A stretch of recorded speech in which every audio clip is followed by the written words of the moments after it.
da Conexão Teológica que faz parte da programação do curso de Teologia da Rheinon Academy. Eu sou um dos professores, para quem não me conhece, está nos acompanhando também na live, chegando agora. Sou o professor André, um dos professores aqui da Rheinon Academy, e nós queremos dar as boas-vindas a todos os nossos alunos que estão aqui presencialmente, mas também aos nossos alunos que estão acompanhando online neste momento. Nós temos alunos não somente da cidade de São Bernardo, região do ABC, mas alunos em outros estados, como no estado do Piauí, e a Rheinon Academy está atravessando fronteiras. Então, nós temos também alunos acompanhando esta live do outro lado do mundo, lá na Austrália, inclusive um dos integrantes também da equipe Rheinon, agora também acompanhando dos Estados Unidos. Então, sejam todos bem-vindos, sintam-se abraçados. E antes de avançarmos na nossa dinâmica, eu quero aqui lançar um desafio a todos os irmãos, os alunos que estão aqui presencialmente, mas também para você que está nos acompanhando nesta live. Eu sei que você tem um coração de discípulo, e quem tem um coração de discípulo tem o coração desejoso por compartilhar a palavra de Deus. Então, pegue o seu celular, o seu dispositivo eletrônico, você que está com seu tablet, ou em casa acompanhando aí com seu dispositivo eletrônico também, seu smartphone, notebook, e compartilhe o link desta live com pelo menos 5 pessoas. Então, nós entendemos que Deus tem este momento reservado, que é de aprendizado para todos nós, mas considerando este coração de discípulo que o Senhor nos concedeu, nós queremos compartilhar também a palavra de Deus com outras pessoas. Então, compartilhe com outros irmãos, familiares, amigos, e nós cremos que haverá uma noite de edificação num tema tão importante, que é o da liderança, poder ou serviço. A nossa programação é a seguinte: inicialmente, pastor Auri terá um momento inicial de reflexão sobre o tema desta noite, e na sequência, uma das nossas alunas, a Larissa, irá conduzir, irá mediar a parte de perguntas e respostas, onde os professores da Rheinon Academy terão a oportunidade de responder, ter o seu momento de considerações, à luz do módulo que foi estudado durante este mês, que é de Teologia do Novo Testamento.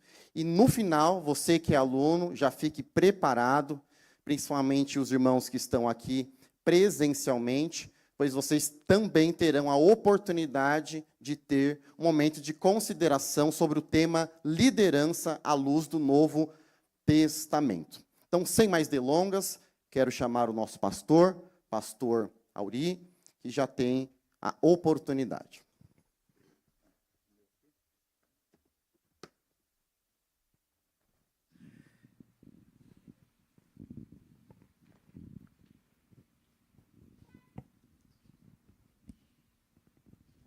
Meus amados irmãos, recebam todos a paz do Senhor Jesus. Uma alegria grande estar aqui mais uma vez na Conexão Teológica. Eu creio que muitos irmãos ainda estão a caminho, mas o tempo não espera. Eu cheguei agora há pouco também, o trânsito está bem carregado, mas louvamos a Deus pela vida de meus irmãos, vocês que aqui estão presentes, nossos irmãos que estão acompanhando, como bem colocou o pastor André, nossos irmãos que estão acompanhando à distância, o Douglas, que está acompanhando ali diretamente dos Estados Unidos, irmãos que estão na Austrália, irmãos que estão em Pernambuco, irmãos que estão no estado do Piauí. Eu sei que muita gente está acompanhando essa conexão teológica, mas, sobretudo, é uma alegria porque Jesus está em nosso meio. Amém, meus irmãos? Eu estava, como foi me incumbido essa responsabilidade de fazer a abertura dessa plenária, desse tema tão importante, liderança, poder ou serviço, eu estava lembrando de um curso que eu fiz em 2006, se não falha a memória, E um dos módulos é Liderança Eficaz. Esse livro aqui, portanto, aproximadamente 19 anos. E eu lembro que quando eu fiz esse curso, Francisco, logo acendeu o desejo, como eu era líder, coordenador de uma grande equipe espalhada pelo Brasil afora, André, o que é que eu fiz? Eu preparei um material com base nas Escrituras Sagradas. Eu acho que, sinceramente, ninguém nem ouvia falar em coach naquela época. Mas eu fiz um trabalho de coach sem saber o que era coach naquela época, né? Mas um coach diferente, porque eu não usei técnicas científicas, nem de inteligência emocional. A minha técnica foi totalmente as Sagradas Escrituras. E diga-se de passagem que até hoje o pessoal lembra desse treinamento que eu fiz, que se baseava exatamente em liderança tradicional versus liderança de sucesso. Eu passei, pelo menos, eu acho, de 4 a 6 meses passando nos canteiros de obra e ministrando esse treinamento para a minha liderança. E, sinceramente, nós preparamos um time, mas um time... Como que chama hoje, Ezerão? O time quando é muito bom, que vocês falam?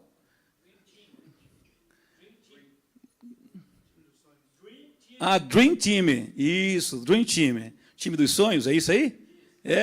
Então, nós montamos um time de liderança que, sinceramente, nós fizemos... nós formamos um time e fazíamos milagre com aquele time. E eu não usei nada mais, nada menos do que as Sagradas Escrituras. Então, esse livro ele foi de suma importância naquela época. Eu quero já, de antemão, convidar vocês a colocar de pé. Nós vamos fazer o seguinte, nós vamos fazer uma oração, e depois eu peço que os meninos da mídia coloquem aqui Mateus, capítulo 20, e o versículo 28, para a gente introduzir, e logo após coloque o material que nós preparamos para estarmos falando com os irmãos e compartilhando com os meus irmãos. Vamos orar ao Senhor, vamos agradecer a Deus por este momento tão especial, vamos pedir que Ele venha nos dirigir os nossos passos, conduzir os nossos irmãos que estão a caminho, vamos pedir que o Senhor Deus venha nos iluminar e que essa noite seja uma noite especial e que a gente possa desfrutar de tudo aquilo que Deus preparou para nós nessa noite. Oremos. Senhor Deus, te louvamos, te agradecemos por este momento, Pai, tão especial.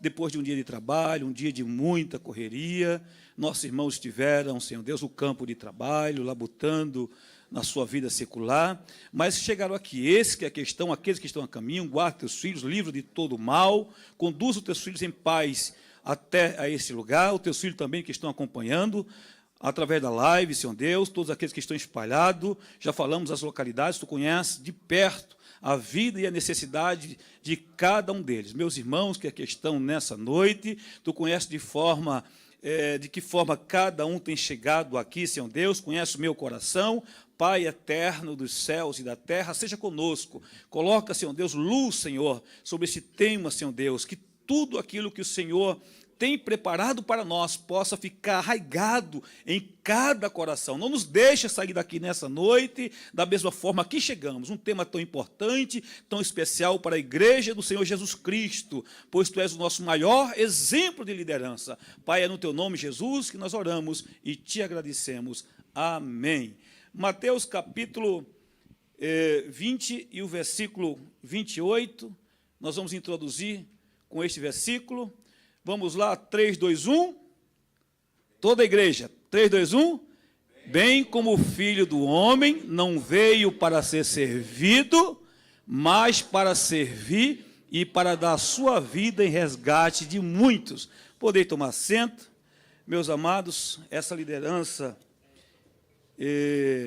que é referência para nós, aliás, que é o tema das Sagradas Escrituras, a pessoa central da Bíblia, o Senhor Jesus, e falando de liderança bíblica, na realidade, hoje é o fechamento desse módulo, a teologia do Novo Testamento, aí não tem como falar de liderança sem falarmos de Jesus, que é o nosso maior exemplo do verdadeiro líder, do líder de sucesso, daquele que nos conduz, aquele que nos influencia, aquele que nos inspira, aquele que nos guia, guia os nossos passos, aquele que guia, orienta a igreja, conduz em todos os aspectos da nossa vida, seja ela espiritual, da vida secular. Nós somos representantes de um reino, e um reino que não se limita a essa dimensão terrena e natural. Ela, sobre esse reino, ele salta para a eternidade.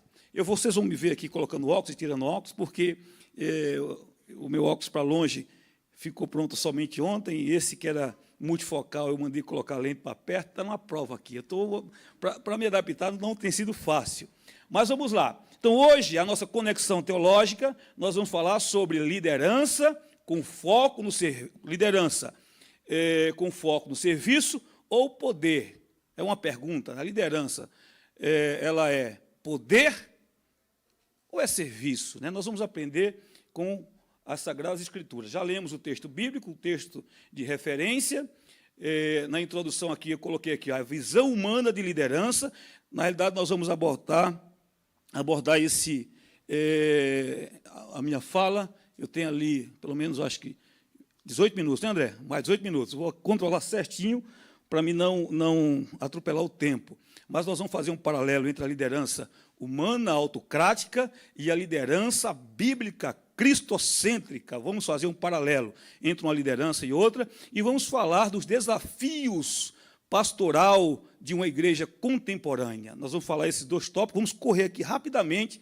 É óbvio que em pouco tempo, 20 minutos, é impossível falar ou extrair tudo aquilo que nós desejaríamos, mas vamos ler e vamos contextualizar rapidamente. Vamos lá, introdução. A visão humana de liderança, na maioria das vezes, se resume em autocracia, uma forma de conduzir onde o poder se concentra em uma única pessoa e sua autoridade é medida pelo grau de domínio que exerce sobre os outros. Então, dentro dessa visão humana, muitas vezes a visão de liderança é essa visão autocrática, onde as pessoas sentem num patamar superior e elas, na realidade, regem, dominam, tomam todas as decisões sem compartilhar nada com ninguém, porque é uma liderança autocrática. Mas, veja, nesse modelo, muitos entendem liderança apenas como ocupação de um cargo de autoridade, acreditando que o valor do líder está diretamente ligado ao status que possui, ao título que carrega ou ao nível de hierarquia que o ocupa. Sei que o nosso telão é baixo, né? Então, a última, eu acho que eu acabei extrapolando aqui, usando todo... Mas vocês estão conseguindo ver? Estão conseguindo ver, né?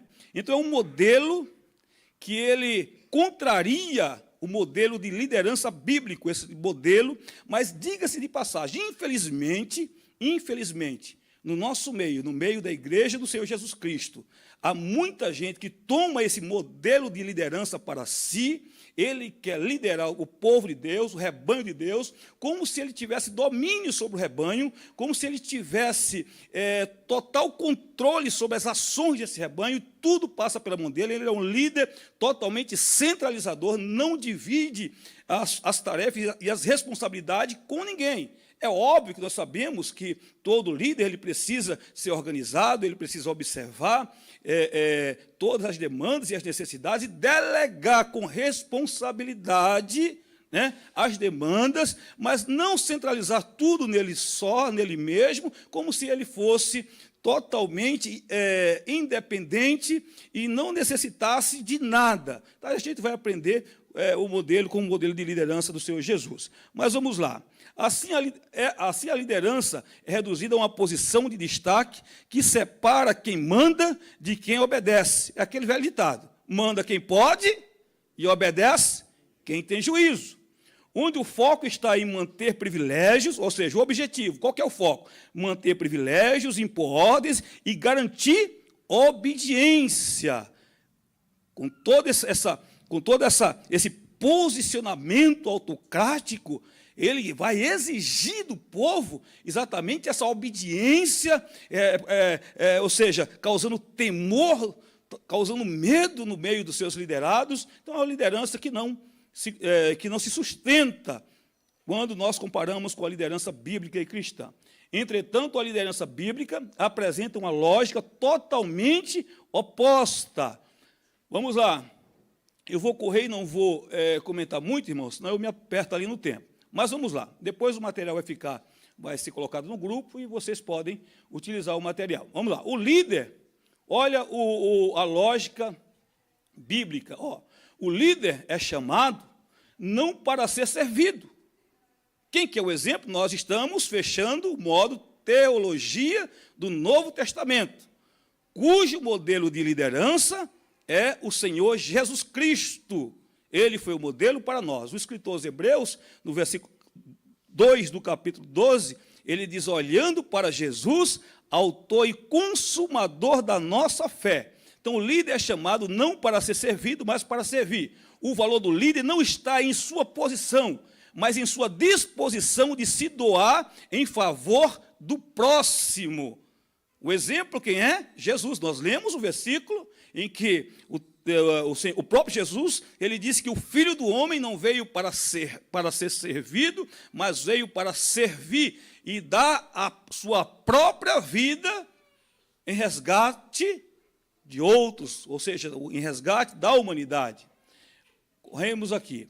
Jesus ensinou que o reino de Deus, a grandeza não se mede, ou seja, Jesus ensinou que no reino de Deus, a grandeza não se mede pela quantidade de pessoas que servem ao líder, mas pela capacidade do líder de se tornar servo de todos. Mateus 20, do 26 ao 28.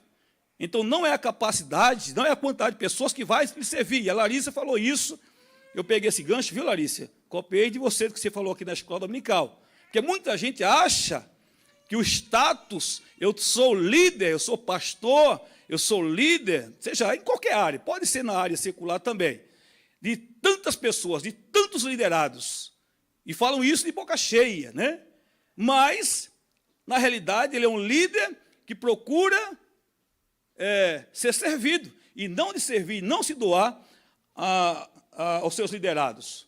Vamos correr. Essa liderança não nasce da posição que se ocupa, mas do exemplo, do amor e do serviço, revelando que a verdadeira autoridade vem de quê? Da humildade. Jesus deixa claro que liderança no reino não se mede pelo trono ocupado, mas pela toalha. João capítulo 13.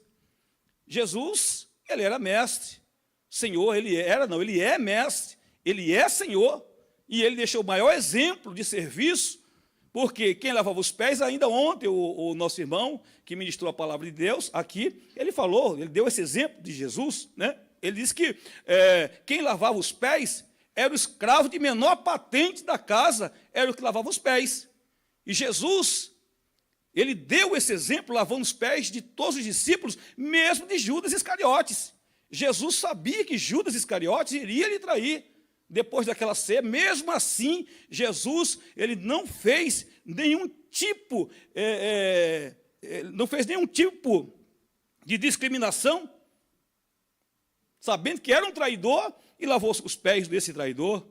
O apóstolo Pedro, 1 Pedro 5, 2 e 3, eu até gostaria, coloca aqui 1 Pedro 5, 2 e 3, vamos ler essa referência, é uma referência bem importante para nós, que somos líderes, somos pastores. É importante deixar isso bem vivo no nosso coração, na nossa mente. 1 Pedro 5, se for ruim, não, dá para... Diz assim, é 5, 2 e 3, coloca, não é 11 não, 2, isso. Apacentai o rebanho de Deus, que está entre vós, tendo cuidado dele, não por força, mas voluntariamente, nem por torpe ganância, mas de ânimo pronto, nem como tendo domínio sobre a herança de Deus, mas servindo de exemplo ao rebanho. Versículo 3, só até aí. Então veja, o que o apóstolo Pedro, ele diz. Nós devemos apacentar o rebanho, mas não como tendo domínio sobre ele.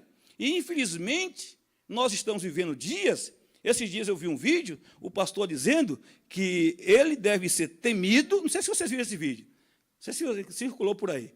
Ele falou que o pastor tem que ser temido, tem que ser reverenciado. O pastor, ele não pode, de forma nenhuma, né, ser colocado no mesmo nível que a igreja. Ele falou isso, mas falou isso com uma arrogância, com uma prepotência. Eu falei, meu Deus, ele é maior que Jesus. O que é que difere o pastor da igreja? A unção está sobre ele. Mas ele é uma alma, como cada um de nós somos, cada um tem alma, cada uma das almas é preciosa aos olhos do Senhor. E se o pastor não vigia, ele vai para o inferno e os irmãos que estão no banco vai para o céu. Então não tem esse negócio, não. Biblicamente falando, não tem isso. Tá bom? Vamos lá. Aí eu coloquei aqui rapidamente, nisso já foi 11 minutos. Eita, Jesus. É bravo, né, falar assim, né? É a mesma coisa de estar correndo o cachorro no pé da gente. Pega, mas não pega, pega, mas não pega, né? Mas vamos lá, vamos correr aqui. Aspecto de liderança humana autocrática versus liderança bíblica cristocêntrica. Correndo rapidamente. Vamos lá. Então, qual que é a base desse aspecto de uma liderança humana? Posição, título, poder. E a liderança bíblica cristocêntrica? Chamado divino e exemplo de Cristo. É um chamado divino, exemplo de Cristo. E qual que é a motivação dessa liderança? A motivação da nossa liderança? Primeiro, a liderança humana. Preservar status, privilégio e ter controle. Essa é o aspecto humano. E a bíblica cristocêntrica? Servir, amar e cumprir a vontade de Deus. Então, o líder, ele precisa entender que a sua motivação jamais pode ser status, jamais pode ser a condição financeira, jamais pode ser os privilégios e ter o controle das pessoas as quais ele lidera. A nossa liderança bíblica, Jesus como nosso maior exemplo, Jesus como nosso modelo, nós devemos entendemos que a nossa motivação deve ser servir, amar e cumprir a vontade de Deus. Poderia colocar mais coisas aqui. Aqui é só uma síntese, mas a gente poderia colocar mais coisas. Vamos lá. E o método? Qual que é o método dessa liderança? Qual que é o aspecto desse método da liderança humana autocrática? Imposição de ordens, centralização e controle rígido. Imposição de ordem. Na realidade, ele bate na mesa e diz, quem manda aqui sou eu. Ele centraliza tudo nele, ele é centralizador. Ele desautoriza todo mundo e desautoriza em público. Vocês sabiam disso? Eu acho que vocês nunca passaram por isso não, né? Mas eu já vi isso tantas vezes, mas tantas vezes, líderes com essa tendência autocrática de destratar os seus liderados e as pessoas que lhe ajudam nessa liderança, ele desautoriza, assim, em público, no meio de uma plenária de muita gente. E bate, assim, na mesa, com aquele aspecto de arrogância. Quem manda aqui sou eu. E todo mundo ameaça. E os liderados ficam quietinhos. Não falam nada, com medo da represária. Vocês sabiam disso? Infelizmente tem, ainda nos nossos dias, ainda existe essa imposição. Mas veja o exemplo de Cristo. Olha qual que é o método. É o serviço. Liderança, poder ou serviço. Então, dentro do método humano, dessa tendência autocrática do homem, a liderança é o quê? É o poder, é ter o controle. É ser centralizador, centraliza tudo nele. Vocês entenderam? Mas a liderança de Jesus é diferente, André. É através do serviço que nós mostramos, daqueles que nós lideramos, nós servimos a esses que nós lideramos, nós servimos em quê? De exemplo. Lembra lá da expressão do apóstolo Paulo a Timóteo? Ser tu exemplo, no trato, na caridade, no amor, na palavra, em tudo. Ser tu exemplo dos fiéis. Pedro também, nós já lemos, servindo pelo exemplo. A nossa liderança deve ser uma liderança exercida pelo exemplo e não pela autocracia, não pelo o domínio dos nossos liderados. Amém? Então vamos lá, vamos correr. E qual que é a relação com os liderados? Isso aqui é muito bom. Qual que é a relação? O aspecto da relação com os seus liderados. Veja que aqueles que têm tendência autocrática, a liderança humana, A relação é uma relação vertical. Manda quem pode e obedece quem tem juízo. Ah, aqui quem manda sou eu. Ou não é assim? Mas, em relação à Bíblia, em relação ao modelo de Cristo, é uma relação horizontal. É uma relação de pastoreio. É aquele que cuida, é o que caminha junto, é o que tem cheiro de ovelha, é o que está no meio do povo. Ele se interessa pelas ovelhas. Não é aquele pastor que não tem cheiro de ovelha.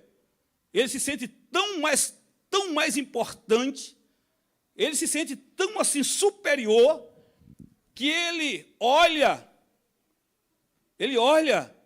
para o rebanho de cima, parece que ele é Deus. Ele não olha assim na vertical, ele não olha assim na horizontal, ele olha na vertical, porque ele está acima. E meu tempo está indo embora, André, me segura aí, 17 minutos já foi. Então veja a diferença entre um e a diferença do outro.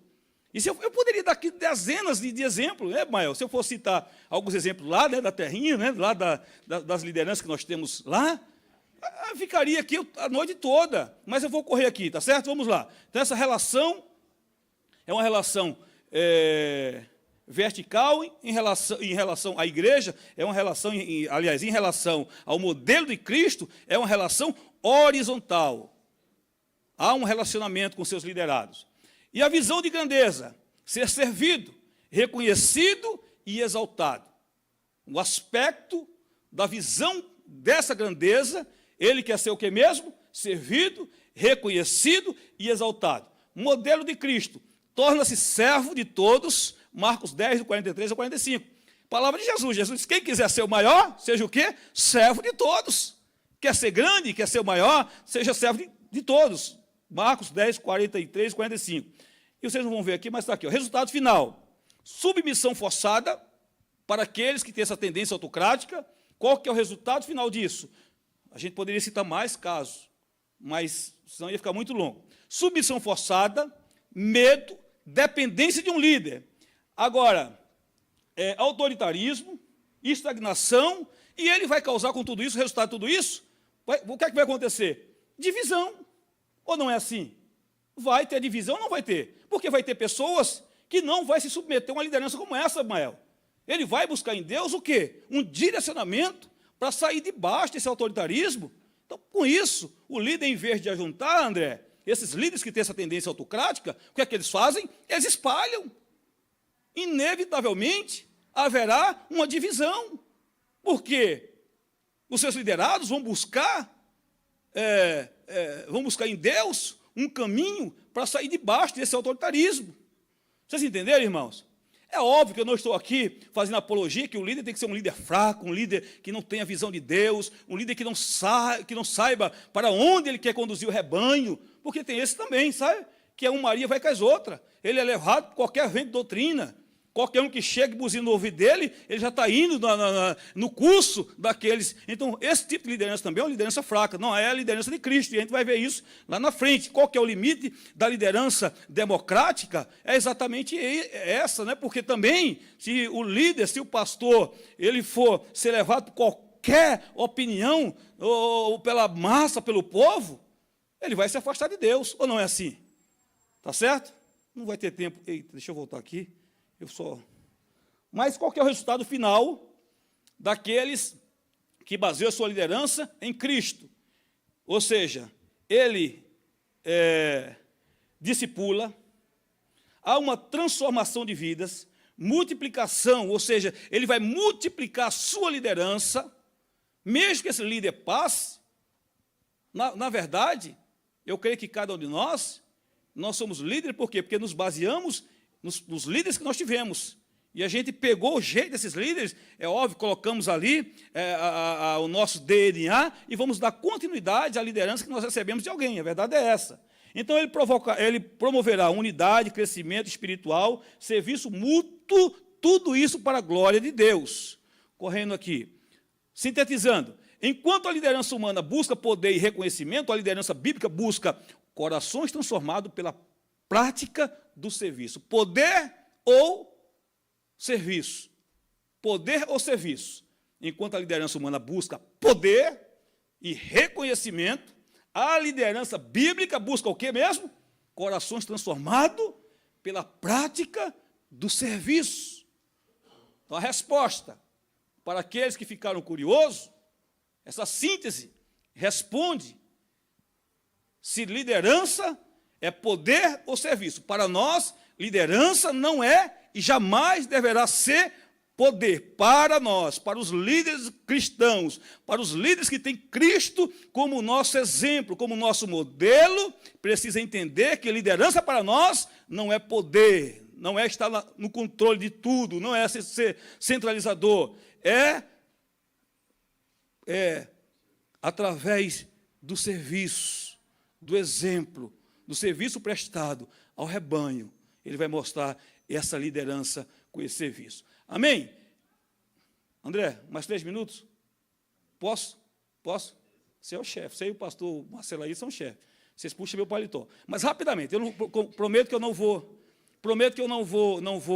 É só uma introdução, tá bom, irmãos? Liderança pastoral e os desafios da igreja contemporânea. Eu escrevi isso, vocês lembram? Cadê os meninos?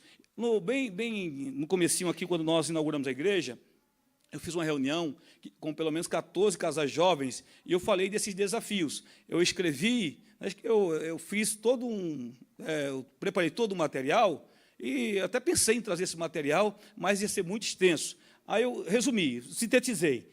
Liderança pastoral e os desafios da igreja contemporânea. Introdução. A igreja contemporânea reúne diferentes gerações do mesmo corpo de Cristo. E essa diversidade é uma riqueza, mas também um desafio para a liderança pastoral que precisa comunicar o evangelho de forma relevante a cada grupo. Olha o grande desafio que é hoje. Diversas gerações, com as suas particularidades, com as suas peculiaridades. E nós, como pastores, precisamos identificar tudo isso e aplicar a mensagem do evangelho sem perder a centralidade das escrituras sagradas, sem perder os pilares do verdadeiro cristianismo bíblico, sendo flexível na metodologia do ensino para alcançar diversos públicos, e a gente vai rapidamente aqui, só para vocês entenderem aqui, tá? Veja, a geração X busca estabilidade e tradição. A geração X, né, que a maioria, uma boa parte de nós somos da geração X, lá de 65, quem nasceu entre 65 e 80 é dessa geração, eu me incluo nesse período, eu sou dessa geração X, é quando começou a fazer todo esse estudo das gerações, não é isso? Valorizam estabilidade, tradição, trabalho duro e respeito à autoridade. São mais resistentes às mudanças bruscas e prezam pela lealdade à instituição. Não é assim, Marcelo? A gente não aprendeu desse jeito, né? Não é assim, Francisco? Não é verdade? Né? Isso aqui é uma verdade, viu, irmãos? Isso aqui é uma verdade. Para nós, aquilo que os nossos pastores falavam era lei. Era lei e a gente não contrariava. A gente prezava por essa tradição. Mas veja, a geração Y deseja propósito e autenticidade. Ela já é um pouco diferente da geração X. Veja, quem nasceu ali entre 81 e 96, marcado pela transição, tecnologia, buscam propósito, flexibilidade e autenticidade, preferem líderes que sejam relacionais e transparentes, não apenas hierárquicos. Veja que já há uma diferença entre uma geração e outra. Vamos continuar aqui. A geração Z anseia por relevância e inovação. A geração Z, aqueles que nasceram de 97 a 2010, até 2012, nativos digitais, cresceram no mundo cresceram no mundo acelerado e hiperconectado, desejam experiências práticas, rápidas, inovadoras e têm um forte senso de identidade e inclusão. Isso, veja que da geração X para a geração Z, já um grande abismo. E eu poderia aqui falar de vários abismos entre essas gerações. Nós estamos falando dos avós e dos netos. Veja o grande abismo que há entre a geração X e essa geração Z. E tudo isso essas gerações formam a igreja. E como é que nós fazemos para pastorear e fazer com que a mensagem do Evangelho alcance cada uma dessas gerações? Geração alfa. Eu nem fiz nada da geração alfa, porque é uma geração ainda que está sendo formada ainda, né? Mas depois da geração alfa, disse que já tem a geração beta, acho que é beta, não é isso? Depois da pandemia, é isso mesmo? Me ajudem aí. Geração beta, né? Mas eu desconhecia a geração beta, então no meu material está só a geração alfa. Eu aprendi que há uma geração beta aqui nessa igreja. Acho que foi a Larissa que falou, foi o André, foi o Douglas, não sei. Foi alguém que falou aqui. Crescem em ambiente 100% digital. Meus irmãos, para nós isso é uma loucura. Nós que nascemos, nós que somos da geração X, é uma barreira muito grande com essas questões digitais. Mas esses meninos que nascem hoje, os meus netos mesmo, rapaz, o meu neto, ele senta, ele vai no meu quarto, senta na minha poltrona, pega o controle da televisão, liga a televisão, ele escolhe lá o que ele quer assistir, não assiste, não pode, não vou, isso aí é muito chato, Pega o telefone, já desbloqueia com a senha, ele conhece, já sabe qual que é a senha, coloca os números, é um perigo muito grande, é um desafio gigantesco, mas vamos correr aqui, vamos lá. Cada grupo tem necessidades distintas, mas todas podem ser alcançadas pelo mesmo Evangelho. Mas como?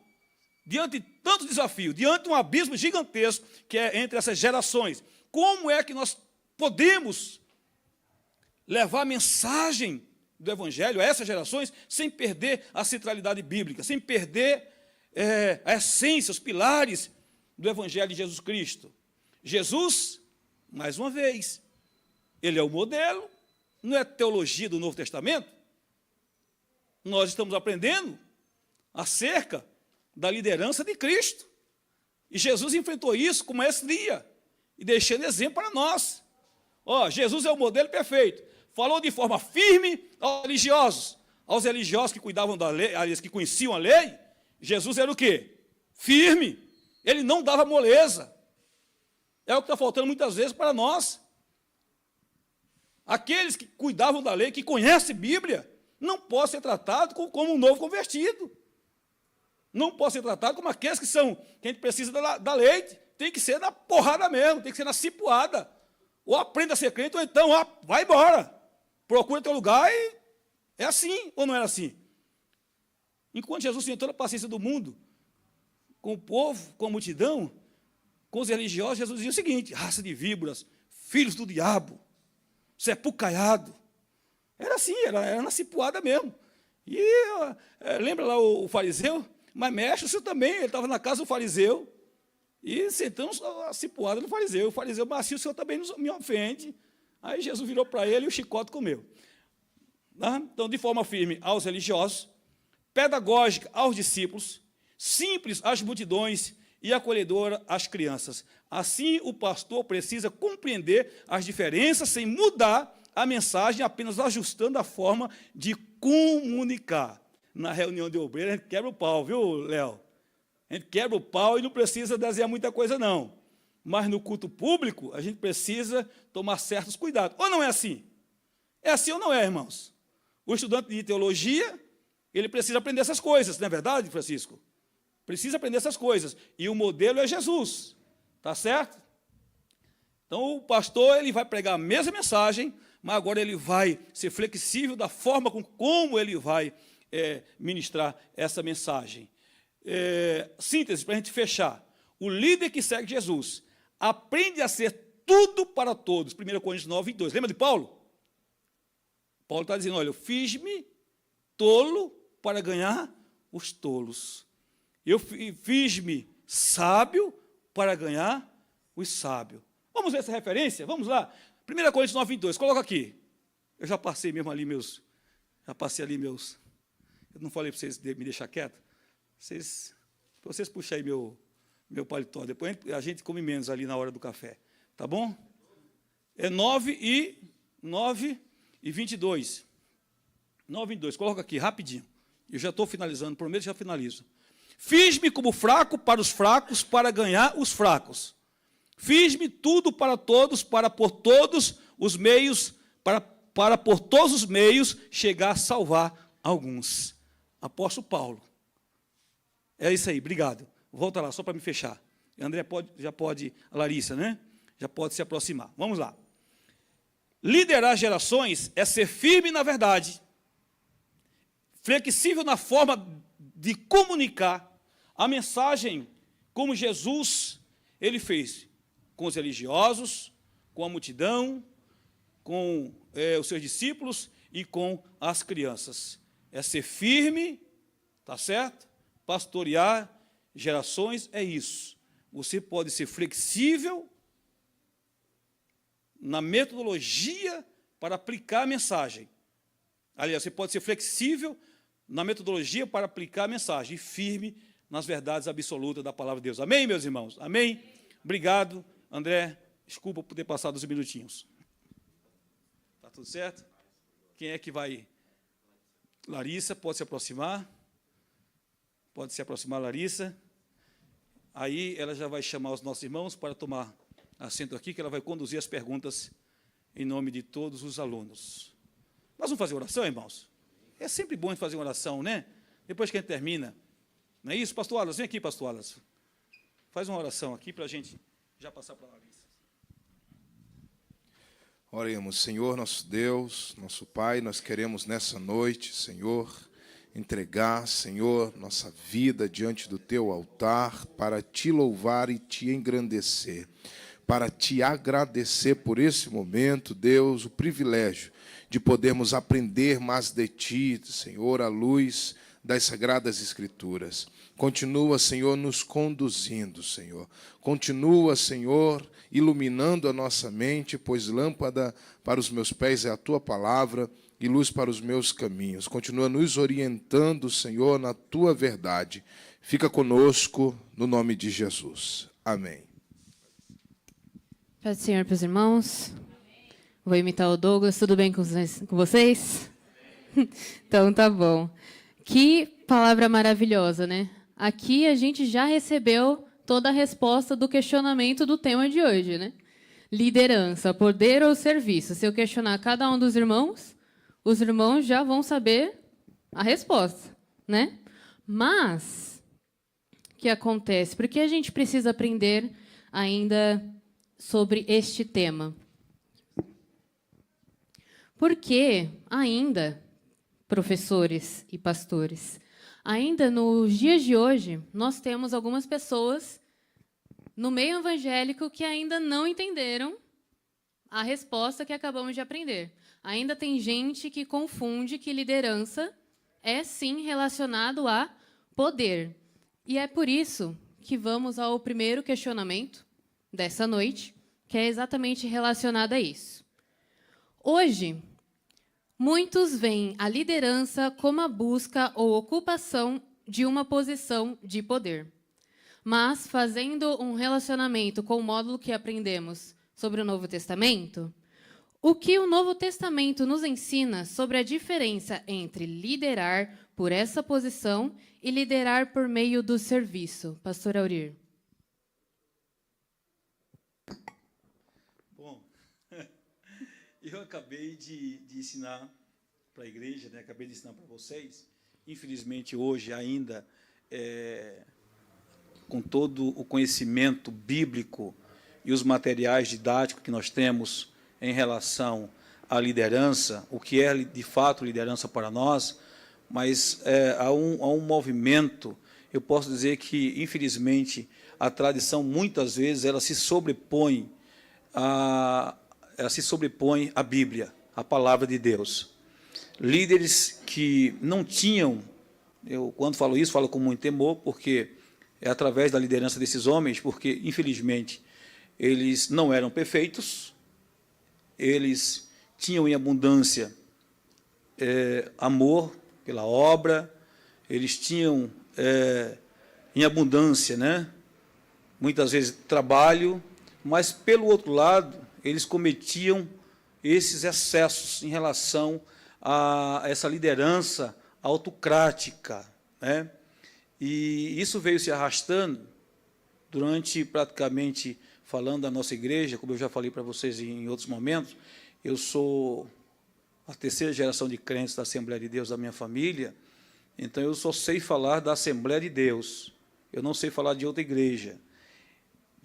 infelizmente, dentro dessa tradição da Assembleia de Deus, havia muito, e ainda há essa raiz de autoritarismo eclesiástico, em que eu acabei de citar um caso para vocês, de um vídeo bem recente, em que o pastor ele diz que um líder, né, ele diz que o pastor ele tem que ser temido, reverenciado, obedecido e que não pode ser colocado em igualdade com a membresia da igreja, porque sobre ele repousa a unção de Deus. Então ele é a voz de Deus, tudo que ele falar é a voz de Deus no meio do rebanho. E eu acho que há um perigo muito grande dentro dessa colocação, dentro dessa visão desse líder, de alguns líderes que, infelizmente, ainda têm essa visão, né, de uma liderança baseada no poder, na autocracia.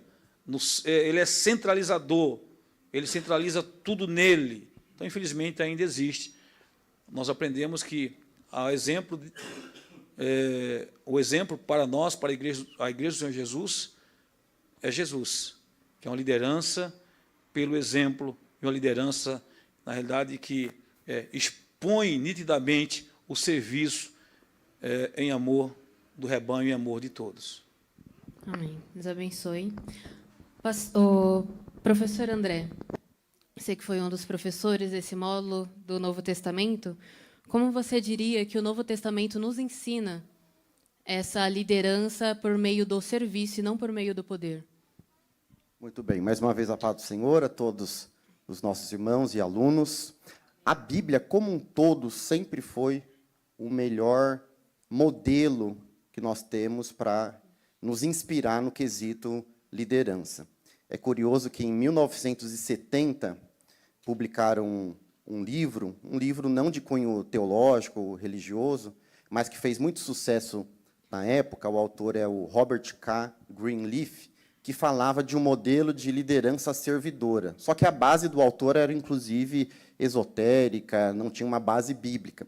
Mas, na época, aquilo foi tido como algo revolucionário, que impactou o mundo corporativo, o modelo de liderança nas empresas. E, quando a gente olha mais recentemente também, nas academias, nas faculdades, nas universidades, que formam os administradores, os gestores das empresas, tem um autor também conhecido como Hidalberto Chiavenato. Quando você abre o livro do camarada, ele está citando exemplos de Moisés, de Neemias, de Jesus. Então, veja que o mundo corporativo já percebeu que deve se pautar e ter modelos de inspiração numa liderança sadia na Bíblia Sagrada. Quando a gente olha para o Novo Testamento, é o ponto mais alto aí da Bíblia Sagrada no quesito liderança, Jesus como maior modelo, mas a gente percebe também no modelo de liderança da igreja primitiva e dos apóstolos. Então, de uma forma objetiva, nós diríamos que o Novo Testamento faz um contraste com o modelo de liderança dessa sociedade, que é um modelo posicional, ou seja, o líder na sociedade, no mundo, de uma forma geral, enxerga que o líder é apenas o ocupar uma posição de destaque, de proeminência. Enquanto o Novo Testamento vai nos ensinar que liderança tem muito mais a ver com relações. Então, eu diria que a principal diferença é que o mundo tem uma liderança posicional, valorização do poder da posição, e o Novo Testamento em Jesus, nos apóstolos, é uma liderança relacional. Líder é aquele que se relaciona e que investe em pessoas. Amém. Deus abençoe pela colocação. Muito interessante essa colocação de posicional e relacional. E é por isso que eu queria direcionar este questionamento ao professor Dantas. E a Bíblia seria a nossa maior fonte de estudo. Todos os grandes teólogos se basearam na Bíblia. Tem coaches, o Cantella mesmo, sempre se baseia os seus argumentos dentro da palavra de Deus. Então, eu queria questionar o pastor Marcelo Dantas, como podemos relacionar o Novo Testamento com a liderança por meio do serviço. Pode ser, meus irmãos. Amém? Meus irmãos, o Novo Testamento é muito interessante pelo seguinte. Eu acho que aí vou deixar para vocês, então, aprofundar um pouco essa pesquisa. Mas os principais aspectos, para mim, de Novo Testamento é que nós temos algumas culturas que construíram, né, uma dimensão de liderança, né, de domínio, né, de poderio, no sentido de administração, organização, de mandar, de fazer imposição. Então, vamos lá. Cultura judaica, Novo Testamento, sinagoga, religião judaica. Então, como era a liderança da cultura judaica? O mundo grego, Roma, Calígula, Nero, os imperadores. Como esses homens dominaram a época, o mundo da época, e como eles fizeram as suas lideranças. Isso tudo é o fundo histórico do Novo Testamento, principalmente na época de Jesus, né? Dentro desse período apostólico. Então, o Novo Testamento tem pelo menos 3 universos. O mundo romano, com o culto ao imperador e a forma como eles lideravam. A cultura judaica e a imposição de liderança, não é, a sinagoga, os cultos, o farisaísmo que Jesus tanto, não é, criticou. E o mundo grego, com uma filosofia mais aberta, de um estilo de liderança mais ponderado por um modelo, não é, assim, de dignidade mais humana, secular, política, polis, a cidade. Então, esses 3 universos são interessantes porque a gente contextualiza com Jesus e os 12. Como Jesus vem para resolver o problema da vida humana e como ele, então, traz um modelo de liderança pela doação da sua própria vida, pelo serviço autêntico do próprio Calvário, não é? Por isso que nós temos um padrão de liderança totalmente diferenciado e muito bem contextualizado, com 3 dimensões que são muito interessantes. Então, deixar na mente, né? Então, eu acho que o Novo Testamento traz um impacto muito grande para nós, nesse sentido de liderança, por conta de cultura judaica, mundo grego e o mundo romano. Amém. Entrando nesse contexto de cultura, inseridos na cultura, o pastor Aurir já adiantou a próxima pergunta, mencionando as diferenças das gerações na sua palestra. E aqui nesse painel, nós podemos ver pelo menos 3 gerações sendo representadas aqui. O pastor Marcelo Dantas e o pastor Aurir como a geração X, o André como millennial e eu representando a última geração de adultos, por enquanto, que seria a geração Z. Então, já adiantando, o pastor Aurir já começou a abordar um pouco sobre as diferenças geracionais, mas a gente queria abordar um pouco melhor em uma igreja com várias gerações, que agora temos, de fato, a geração beta, todos aqueles bebês que nasceram em 2025 são considerados a geração beta. Então, a Mavi e a 6ª neta, que está a caminho, também já são da geração beta. Então, em uma igreja com várias gerações, como um líder pode aplicar o ensino de serviço de Jesus Cristo para lidar com as diferenças e unir a todos? Pastor Aurir. Bom, como eu falei a princípio,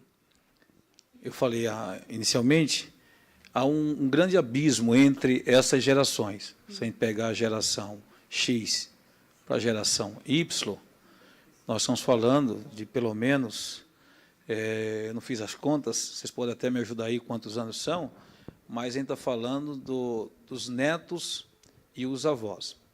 Eu vou tentar sintetizar e ser bem rápido, mas como que um pastor, nós estamos em uma igreja, Assembleia de Deus, com um pastor totalmente assembleano, que sou eu, me julgo um assembleano raiz. Se a gente pegar a nossa igreja hoje e comparar com a igreja dos meus avós, há um grande abismo. Muitos se escandalizariam, sim ou não? Mas nós estamos ferindo a santidade de Deus com essa modernização? Com certeza não, certo? O líder, o pastor, ele pode sim flexibilizar algumas questões. Suponhamos que toda essa modernidade que nós temos hoje aqui no nosso templo, sinceramente, ela não veio da minha cabeça, que sou da geração Z, mas veio da cabeça do meu filho, que é da geração Y. Ele que coordenou o projeto, até pelo fato de ser engenheiro, então tem uma cabeça muito mais jovem. E muitas das coisas que eles trouxeram para mim, eu tive dificuldade em entender, e eles precisaram cientificamente, dentro da engenharia, justificar que seria importante essas mudanças por A mais B. Mas eu sei que muitas dessas mudanças é para atender, de fato, a um público que não se contentaria com o templo, com uma igreja. Estou só dando um exemplo, tá? Da minha época de criança, certo? Isso, de certa forma, é flexibilizar a forma de levar, de atrair esse público mais jovem e você não fere a santidade, você cede a certos desejos desse público, dessa geração. Estou pulando uma geração aí no meio, né? Estou pulando uma geração aí no meio, porque essa geração é aquela geração do equilíbrio. São metodologias. O líder, sim, ele pode flexibilizar isso, desde que não fira a santidade de Deus para atrair. Ou seja, você muda a metodologia e não perde esse público que é tão importante para nós da igreja dos últimos dias, a igreja contemporânea. Amém. Então, é modernizar sem pegar a característica mundana, sim, certo? É modernizar de acordo com a palavra de Deus. E, André, como representante dos milênios, qual seria a sua visão sobre como o líder deve aplicar o seu ensino nas diferentes gerações? E grande responsabilidade, né? Representar os milênios. Alguém pode se questionar como é que ela sabia que eu sou dessa geração. A resposta é que ela é minha irmã, tá? Então, ela tem aí essa informação privilegiada. Bom, todo líder, mas pensando na dimensão eclesiástica, tem que decidir de que forma ele vai encarar essa questão das diferentes gerações. Se vai encarar isso como um problema irremediável e vai escolher apenas uma geração para pastorear, ou os mais novos, ou os mais velhos, ou se vai enxergar essa diferença geracional como uma oportunidade. Quando a gente olha para o Novo Testamento, tem um texto aqui de Paulo escrevendo ao jovem obreiro Timóteo, inclusive, nós já temos 2 gerações de obreiros ali. Olha o que ele fala na primeira epístola a Timóteo, capítulo 5, verso 1. Não repreendas asperamente os anciãos, uma geração, mas admoesta-os como a pais. Aí ele fala de outra geração. Aos jovens como a irmãos, às mulheres idosas como a mães, às moças como a irmãs, e em toda a pureza. Então, veja que Paulo não deu opção para Timóteo. Timóteo, considerando o fato de que você é um jovem obreiro, pastoreie apenas aqueles que você vai ter uma facilidade maior de comunicação, ou que cresceu com aí as mesmas experiências que você. Timóteo não tinha essa opção, assim como todo pastor foi chamado para pastorear ovelhas e não a uma geração. Jesus também deixou esse modelo para Pedro, né? Cuida das minhas ovelhas e dos cordeirinhos. Então, Jesus já deixou claro que teria essa questão da diferenciação. Então, em relação à pergunta, como um líder pode aplicar o ensino de serviço de Jesus para lidar com as diferenças e unir a todos? É entender que no Evangelho nós somos um. É o que Paulo fala lá em Gálatas, capítulo 3, verso 28. Ali ele quebra barreira social, ele fala que não há gregos, não há judeus, a barreira étnica, quebra a barreira de gênero, não há homens e mulheres. Eu diria que se o apóstolo Paulo estivesse aqui, ele diria, entre nós não há geração X ou Y, mas em Cristo todos somos um. Então, eu vejo que, para a igreja, é uma oportunidade essa diferença relacional. Se eu não enxergar que isso é um problema, os mais novos aprenderão com os mais experientes, e os experientes aprenderão com os mais novos, e a igreja é edificada. Amém. Somos um, então, um único corpo em Cristo Jesus, independente das nossas gerações. Mas ainda, voltando em relação às diferenças das gerações, pastor Dantas, como o senhor, como representante da geração X nesse momento, eu sei porque ele tem a mesma idade da minha mãe, então eu tenho esse conhecimento também. Como pastor, como representante da geração X enxerga essa dificuldade na liderança para ser aplicada o ensino nas diferentes gerações? Eu pensei que eu e o pastor Auri era da geração O. Que já tá. Olha, eu entendo o seguinte, meus irmãos, eu acho que esse assunto é importantíssimo e eu acho que o primeiro aspecto é que nós precisamos de líderes que sejam exatamente líderes que tenham essa sensibilidade e visão de que mundo nós participamos e que igreja nós lideramos. O que é a igreja hoje? Então, a igreja é essa igreja plural e diversificada. Então, se nós temos essa compreensão, já conseguimos essa sensibilidade, para fazer esse serviço, esse trabalho de alcançar essas gerações, eu entender que eu não consigo fazer isso. Eu preciso liderar, não é? Formar pessoas, permitir que os talentos, dentro das suas faixas etárias, das suas idades, então é preparar os líderes da igreja, é trazer os seminários, as palestras, fazer com que eles vão fazer os cursos, como esse do homem ao máximo e a mulher única. Então, preparando pessoas para trabalhar, não é, as gerações, os problemas, as demandas, porque eu, como um pastor, posso ter a compreensão e a visão. Mas se eu for dar aula para as crianças, irmão, tadinha das crianças. Vai desviar tudo, né? Esse pastor está falando uma outra língua que a gente não entende nada da mensagem dele. Então, a gente tem que ter essa compreensão e sensibilidade de que a gente não alcança todos. E que a igreja hoje tem uma demanda gigantesca, né? A parte inclusiva, né, pastor o Valdemir? Lidar com o autismo, né, e as pessoas especiais. Então, tudo isso é essa nossa dimensão de levar esse ensino, né, levar essa mensagem, e sabendo que é uma geração também que exige uma confrontação, né, às vezes um pouco radical também, por conta da pressão que o pecado vai trazendo para a vida humana, né?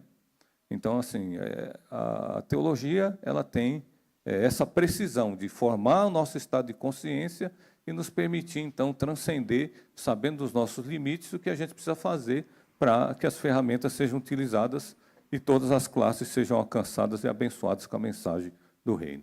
Amém? Amém. Eu vou pegar o gancho da resposta do pastor Dantas, e ele disse: o líder tem que ter a sensibilidade de treinar outras pessoas, né? Porque o pastor Aurir não vai alcançar a todos, o pastor Dantas não vai alcançar a todos, o pastor André não vai alcançar a todos. Tem pessoas que só a geração Z vai conseguir alcançar por conta da linguagem.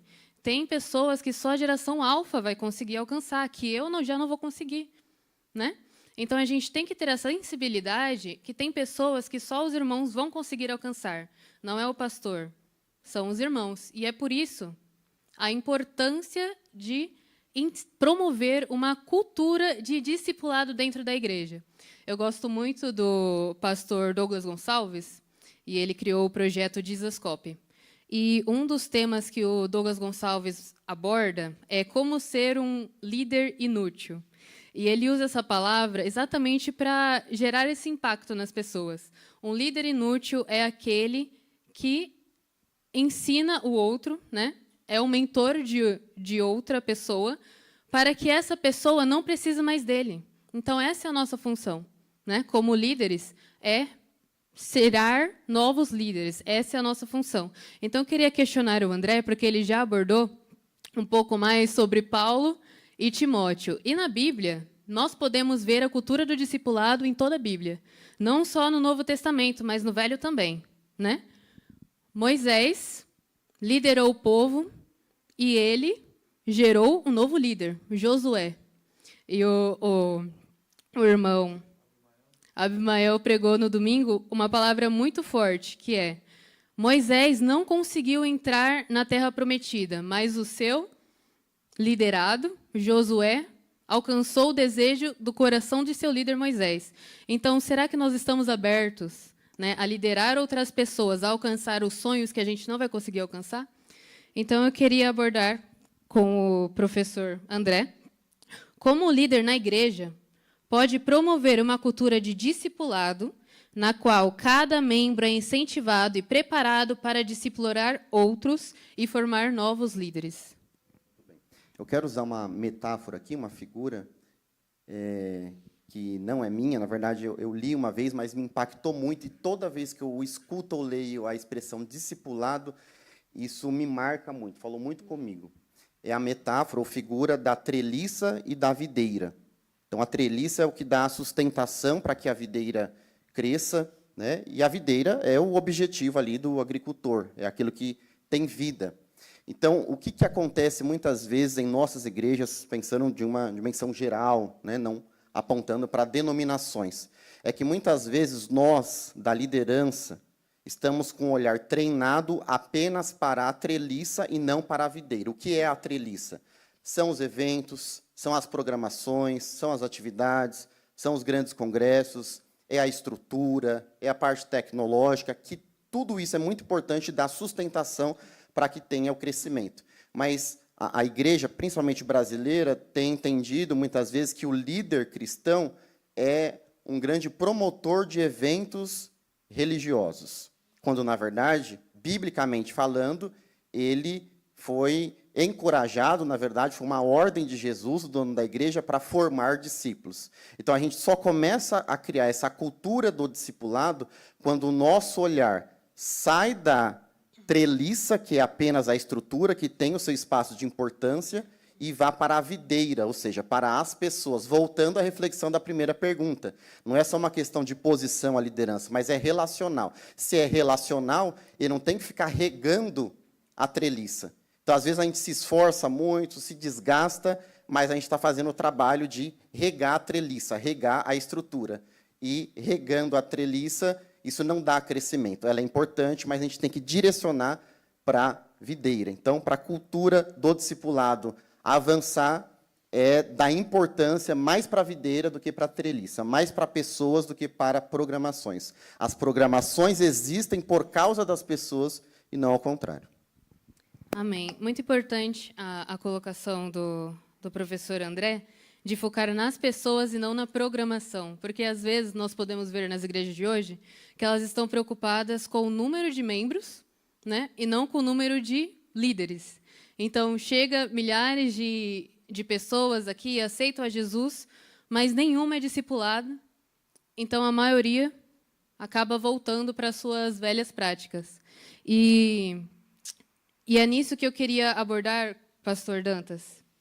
Como o senhor vê essa cultura, a promoção dessa cultura do discipulado hoje em dia? Meus irmãos, os mais difíceis fica para nós, né, Ana?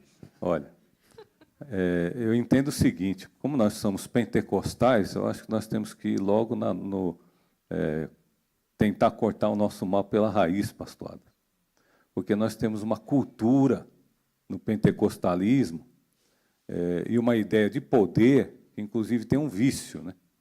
Nós temos uma ideia de poder que é o poder como carisma, como a ideia de uma projeção, né?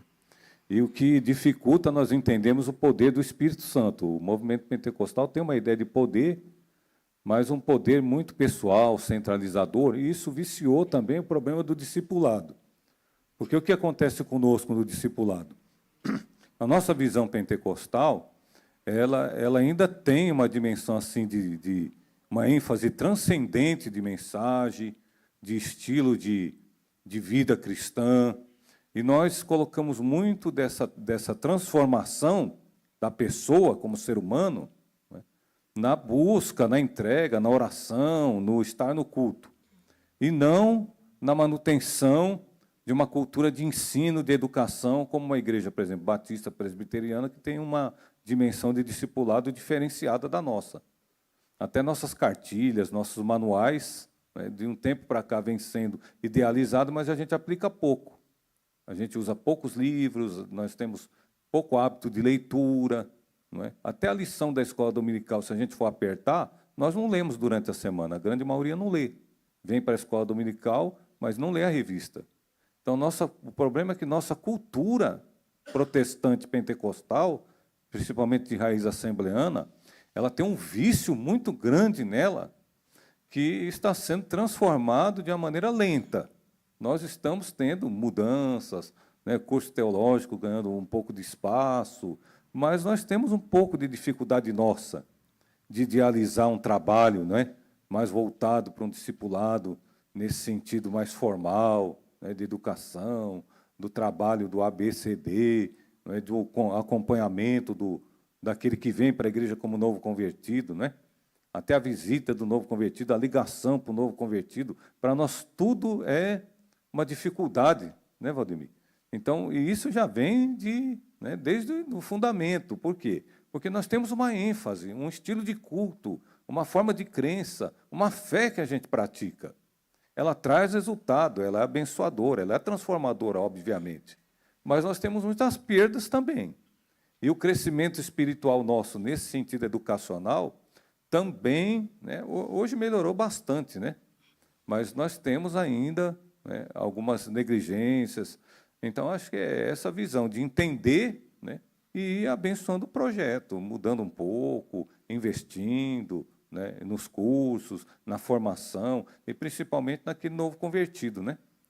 Como que é a classe do novo convertido? A gente não ouve nem falar nela direito, né? Aqui a gente sabe que a irmã Maria dá um discipulado lá para o batismo e tal, né? Mas a gente ouve falar assim de vez em quando, né, quando está perto do batismo. Então, nós temos uma tendência mesmo de, né, espiritualizar mais. É do movimento, é cultura isso aí, é uma cultura nossa. A cultura, né, do movimento pentecostal assembleano.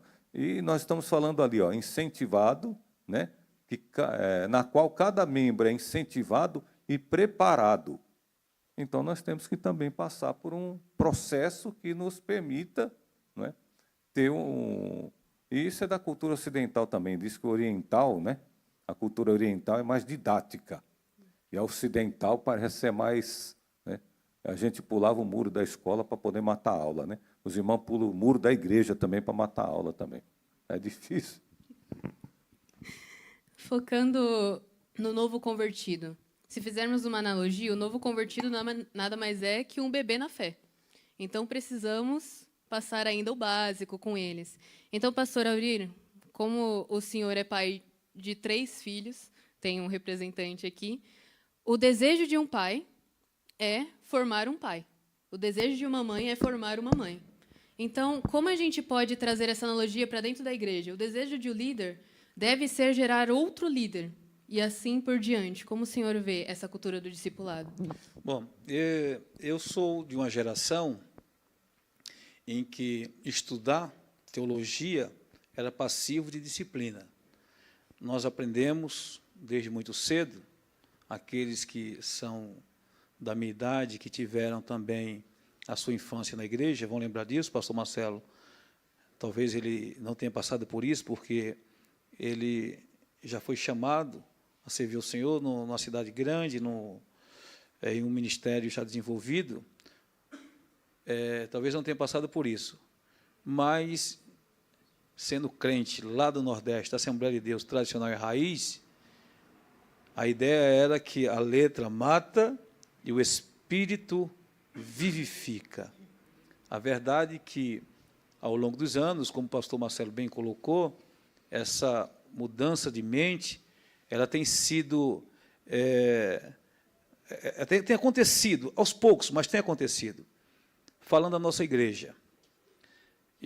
Aqui na igreja nós temos, o MSBN, ele tem um programa chamado GEF, que é Grupo de Estudo Familiar.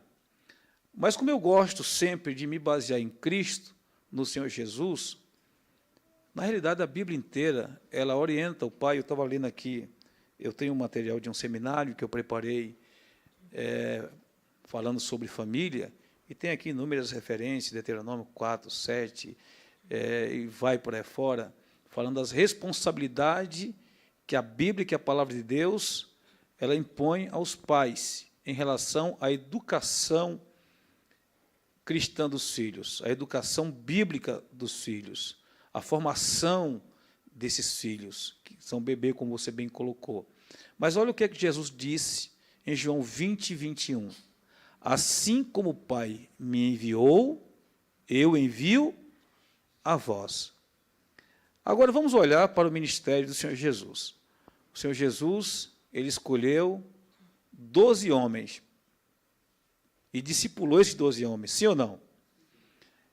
Desses 12 que ele discipulou, porque nem todos aqueles que a gente discipula, nós temos garantia, a gente vai ver isso no ministério de Paulo, dos obreiros, dos cooperadores de Paulo, muitos se perderam pelo meio do caminho, muitos foram contaminados, a gente poderia citar o nome de alguns aqui, Demétrios, Alexandre Latoeiro, é isso mesmo, né? E outros, né, que se perderam na caminhada. Se a gente pegar dos 12, um dos discípulos de Jesus, daqueles que foram discipulados pelo Mestre Jesus, isso significa que 8% dos discípulos de Jesus se perderam, 8%. Então, discipular nem sempre é garantia de que aquela pessoa vai render frutos. Mas a gente não deve se basear naqueles que não dão certo, e se basear naqueles que dão certo, não é verdade? Então, como pai, eu creio que o discipulado, a formação, a igreja, na realidade, a responsabilidade de discipular os nossos filhos, como a Larissa colocou, é nossa que somos pais. A igreja ela vai servir como uma base de apoio e de subsídio para as famílias terem recurso de discipular os seus filhos, né? Falando agora, falando de laços sanguíneos. Mas, em relação aos nossos irmãos, aos novos convertidos, nós devemos, sim, mudar a nossa mente, ter essa transformação, essa mudança de entendimento. Aqui, vocês viram que domingo nós levantamos aqui um casal para cuidar da parte de acolhimento das famílias que chegam, dos novos convertidos. Verdade é que, se a gente pegar há 30, 40 anos atrás, a correria que nós vivemos hoje, a vida corrida que a sociedade impõe sobre as famílias, pais que acordam 4 horas da manhã, irmãos nossos que acordam, vão trabalhar e chegam muitas vezes já tarde e vêm aqui na igreja e, quando termina o culto, vão correndo para casa porque tem que dormir cedo, para acordar cedo no outro dia, para ir trabalhar, e é uma rotina. Isso, muitas vezes, atrapalha, de fato, a formação desses discípulos, né? Isso atrapalha o discipulado da igreja contemporânea. Mas a gente precisa encontrar um meio, uma fórmula de alcançar as pessoas. Fato é que nós somos enviados, chamados, assim como o Pai enviou a Cristo, foi a palavra de Jesus, ele também nos enviou e nós precisamos fazer discípulos e achar a forma correta. E a gente está em busca, eu acho que a gente está tentando e estamos conseguindo avançar aos poucos, mas estamos conseguindo avançar. Amém. O pastor fez uma colocação que todos nós somos enviados. Então, pode ter algum irmão aqui que pensa, mas eu não sou líder de nenhum departamento, eu não tenho um cargo ministerial, ou eu não tenho um cargo profissional de liderança. Mas a verdade é que todos nós somos líderes dentro da nossa própria casa, dentro da nossa própria família. E não podemos negligenciar essa responsabilidade. Correto? Assim como o discipulado dos filhos, a manutenção do ambiente religioso dentro da nossa casa é da nossa responsabilidade. E é por isso, pastor Dantas, que eu gostaria de te questionar, pensando no papel da igreja, de que forma ela pode ajudar e capacitar os pais para que se tornem líderes e servem as suas próprias famílias, e servem de suas próprias famílias. Então, bom, nessa parte de capacitação dos pais, né, acho que, em primeiro lugar, pelo próprio exemplo, né, que nós precisamos liderar, né, sendo pais responsáveis, e acho que a melhor figura aí é a figura do sacerdote, né? Nós estamos vivendo num mundo que assim, o papel masculino está sendo comprometido também. Nós já estamos tendo um desafio muito grande no sentido da própria identidade do que é a família, né, numa visão bíblica, né, o papel do homem e da mulher. Eu acho que resgatar esses papéis, né, e não estou falando de machismo, dessa imposição masculina, não. É o resgate dentro do padrão bíblico mesmo, né? Um homem que é o sacerdote de sua casa, o chefe de sua família, mas provedor, responsável e exemplo de espiritualidade, né? Um homem que ora, que intercede, que trata com amor, como Cristo amou a igreja. Então, ele resgatar essa sua figura como pai, mas à luz das Escrituras. E a mulher também, esse papel de família, né? Então, acho que nós temos na nossa cultura brasileira uma dificuldade muito grande já de pregar, né, o que é família à luz da Bíblia, e, às vezes, só trabalharmos e reproduzirmos aquilo que já foi conceituado como machismo, né, dentro da cultura brasileira. E, às vezes, nós achamos que estamos ensinando Bíblia. Então, acho que a primeira coisa é entender biblicamente, realmente, o que é um pai e uma mãe, e harmonizar essa convivência entre homem e mulher, para que esse casamento, então, tenha essa durabilidade, né? Seja esse casamento sólido, porque ele só pode ter essa durabilidade e solidez se ele for realmente bíblico nessa coerência dos papéis, e fazer com que essa família, sim, né, a partir dessa doutrinação de caráter, de conduta, porque é um discipulado, né? Discipular vamos trocar um pouquinho a palavra discipular para disciplinar, né? Porque o discipulado é uma disciplina contínua, constante, né? É fazendo com que seja marcado aquilo, inserido né, com muita ênfase, com precisão, com veemência. Então, eu acho que a família tem esse papel, resgatar o papel de homem e mulher numa sociedade tão complexa como essa, que as pessoas já têm essa confusão, não sabem nem o que é isso, por isso os casamentos não são duradouros, o divórcio está muito latente. Então, nós temos um papel de pregar muito na igreja e formar isso. As crianças vão encontrar um pai e uma mãe abalizados na Escritura, vão crescer dentro de uma estrutura muito coerente, inteligente e amorosa, vão encontrar todo o apoio necessário, porque foi isso que Deus ensinou pelas Escrituras para nós. A Escritura ela tem, meus irmãos, o antídoto com a maior precisão possível que você possa imaginar para organizar a vida em sociedade, a vida em família. Então, se nós lermos bem a Escritura e nos dedicarmos a ela, nós vamos encontrar os caminhos para forjar esse modelo de família tão abençoador que a igreja precisa. Amém? Amém. Os pais precisam pregar com a sua própria vida. E, se necessário, use palavras também. Então, André, como pai e como diretor de escola, você conhece bem o contexto atual das famílias de hoje em dia? Como igreja, como podemos incentivar e capacitar esses pais a serem líderes espirituais dentro de seus lares? Os pais estão clamando por socorro. A frase que eu mais escuto ao atender os pais na escola é: diretor, eu não sei o que eu posso fazer. Então, os pais estão clamando por socorro.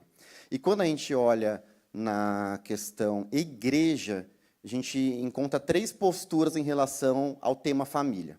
A primeira postura são as igrejas omissas, ou seja, igrejas que evitam falar, pregar e ensinar sobre família, porque pensam que tocar neste assunto seria como mexer num vespeiro. Pode surgir alguma situação que vai exigir o meu posicionamento como líder, eu vou ter que aconselhar, eu vou ter que corrigir à luz da palavra de Deus para evitar uma situação difícil, coisa que o líder não deve evitar, porque liderar é lidar com condições difíceis, é ter conversas difíceis. Para evitar alguma situação, eu não toco, não prego, não ensino, não aconselho sobre família. Seria a igreja passiva.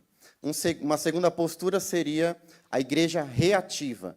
Então, é uma igreja que não é omissa, mas sempre está um passo atrás. Os problemas vão surgindo, então, na medida que os problemas vão surgindo, vai correndo-se atrás para auxiliar, para aconselhar e para pregar. Eu diria que a maior parte das igrejas tem essa preocupação, sim, com a família, mas é muito mais uma postura de reação a esses desafios e problemas. E o terceiro modelo, que seria o modelo ideal que a gente aprende na palavra de Deus, falando de teologia do Novo Testamento, em toda a epístola, praticamente, a gente encontra o autor bíblico falando de evangelho e na mesma epístola falando de família. Paulo aos Efésios fala do evangelho e fala de família nos capítulos finais. Aos Colossenses fala do evangelho, fala de Cristo e fala de família. 1 de Pedro fala do evangelho, fala de família.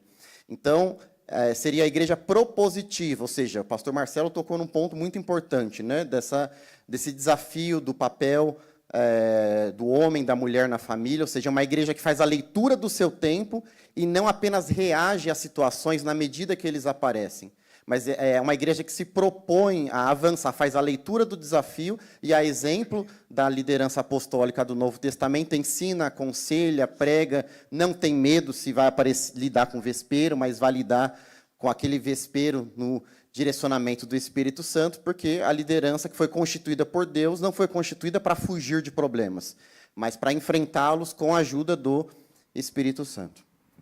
Amém. Pastor Aurir, como podemos ser uma igreja propositiva de propor a mudança e não uma igreja reativa, apenas reagir depois que o problema já está muito grande e precisa de outras fontes? Sentindo essa necessidade, exatamente dessa pergunta, eu não sei se o Danilo está aí, eu mandei uma mensagem para ele, o Danilo está aí? Acho o Danilo aqui, eu pedi para ele projetar aqui, só para vocês verem, na realidade, era só mesmo para contextualizar. Sentindo essa necessidade, tem aproximadamente 2 anos e meio que nós preparamos um seminário para a família, exatamente para não ser uma igreja reativa, mas sim uma igreja ativa, vendo as necessidades exatamente. Na realidade, eu comecei a olhar a família dos obreiros, diga-se de passagem. Eu não sei se vocês lembram, na realidade, já dorme no Senhor, mas a mensagem ficou. A mensagem do pastor Claudinor de Andrade, eram 12 os filhos de Jacó. Vocês lembram disso, essa mensagem que foi prego na sede? E quando ele chamou os obreiros que tinham seus filhos nas cadeias, nas penitenciárias, filhos nas drogas, não sei se vocês lembram disso, quem estava lá vai lembrar disso. Praticamente, metade dos obreiros foram ali na frente. Filhos que tinham envolvimento com drogas, filhos que estavam presos. Então, aquele dia, para mim, acendeu assim, deu um clique, que eu falei, a gente precisa fazer alguma coisa. Então, nós preparamos um material, eu estava aqui dando uma olhada dentro da pergunta, mas veja o que é que diz aqui, a nossa responsabilidade. Se conseguir colocar só a capa, Danilo, se colocar só a capa aqui já ajuda, só para os irmãos entenderem do que eu estou falando. Olha o que é que diz Deuteronômio, capítulo 6, versículo 7 e versículo 8. Versículo 6 diz assim, ó, e estas palavras que hoje te ordeno estarão no teu coração, e as intimarás a teus filhos, e dela falarás assentado em tua casa, e andando pelo caminho, e deitando-te, e levantando-te, também as atarás por sinal na tua mão, e te serão por testeiras entre os teus olhos, e as escreverás nos umbrais de tua casa e nas tuas portas. Veja a responsabilidade que nós temos em educar, em discipular, em ser exemplo para os nossos filhos. Mas veja no capítulo 11, e o versículo... Porque esse texto, na realidade, ele vai se repetindo durante todo o livro de Deuteronômio. São várias referências. Eu vou ler somente essas duas para não tomar muito tempo. Eu acho que é o 18 e 19. 11, 18 e 19. Diz assim, ó. Ponde, pois, essas minhas palavras no vosso coração e na vossa alma, e atai-a por sinal na vossa mão, para que estejam por testeiras entre os vossos olhos, e ensinai-as a vossos filhos, falando delas assentado em tua casa, e andando pelo caminho, e deitando-te, e levantando-te, e escreverás os umbrais de tua casa e nas tuas portas, para que se multipliquem os vossos dias e os dias dos vossos filhos na terra, que o Senhor jurou a vossos pais, dar-lhes como os dias dos céus sobre a terra. Então, veja a responsabilidade que nós temos. Nesse seminário, a gente define bem os papéis dos pais, Porque não adianta também os pais serem omissos e jogarem a responsabilidade simplesmente para a igreja. Porque o André, ele é diretor de uma escola em que a maioria dos pais certamente não são crentes. Então, nós como cristãos, nós precisamos amar a palavra de Deus. Vocês veem que aí a família aí está incompleta. Depois desses meninos já nasceu umas 3 e tem mais um para nascer. Então, a família está incompleta. Trazendo de volta a adoração em família. É o tema desse seminário, trazendo de volta a adoração em família. E logo, logo, nós vamos trazer esse seminário para cá, para a igreja. Mas os pais precisam fazer o quê? Qual que é o papel dos pais? É amar a palavra de Deus. Mas, infelizmente, nós estamos vivendo dias em que os pais estão com fastios da palavra de Deus. Se embaraçam com muitas coisas e não tem tempo para a palavra de Deus. Aí, o que acontece? A internet, as redes sociais, o ocultismo, que estão incutido nas redes, trafegando de um lado para o outro, infelizmente, hoje, é quem está, ou quem estão educando os pais, educando os filhos em lugar dos pais. A verdade é essa. Os pais não querem quebrar a cabeça com o filho, o que é que faz? Toma, menino. Ou não é assim? Olha o metrô, olha nas casas, olha no comércio, olha, são crianças praticamente hoje viciadas na tela. A maioria das crianças hoje, e isso tem sido motivo de preocupação no cenário mundial. Clínicas de reabilitação para dependentes de tela. É a moda agora no momento. Vocês entenderam? Então, para nós não sermos uma igreja reativa, nós precisamos fazer o quê? Como líderes, eu sei que muitas vezes, eu sei, infelizmente, eu tenho total convicção, porque quando a gente fala, muitos pais não gostam. Sabia, André? Não é? É o respiro, né? É o vespeiro, né? Muitos pais não gostam. A educação dos meus filhos é minha responsabilidade. Só que quando os filhos estão nas drogas, sabe para onde eles correm? Para a igreja. Quando os filhos muitas vezes estão presos numa penitenciária, infelizmente, é o que a gente...